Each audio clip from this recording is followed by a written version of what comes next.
turashimira ibitaro navyo nyene bya gikorwa gifatiye ku mugambi wa leta wo kuvuza abenegihugu bafise amikoro make. Rero ni ubwa mbere tukigize ngaha mu ntara, twofata yuko ari kimwe mu vyamwa vy'intunganyo nshasha mu vy'intwaro.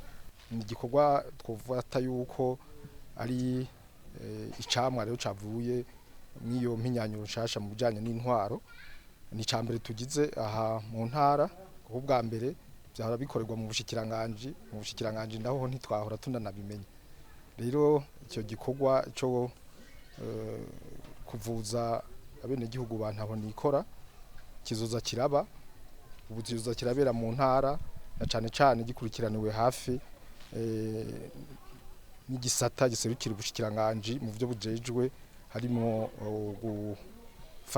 gufasha abenegihugu nyene bantaho nikora. Iki gikorwa mu bisanzwe tukigiriye ngaha, ariko mu vy'ukuri abenegihugu bagiye kuzova mu bitaro barihiwe amafaranga bose hamwe ni 48, rihiwe miliyoni 37 n'ibihumbi 590 arenga gatoya. Abo 48 bari ngaha, bamwe bari ngaha mw'ibitaro vy'Ingozi, abandi bari mu bitaro bikuru vyo mu Kayanza, abandi bari mu bitaro bikuru vyo mu Kirundo, abandi bari muri ca kigo citaho abafise ingwara zo mu mutwe, mu gifaransa bita Centre Neuropsychiatrique do Mubuga. Rero bose hamwe ni 48.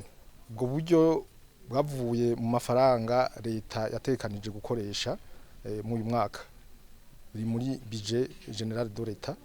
Sa amafaranga twari tumenyereye abantu babuze ayo bariha bagaguma mu bitaro. Igikorwa cyakorwa haniniya n'amashirahamwe yikorera ivyabo, mugaba yavuye mu kigega ca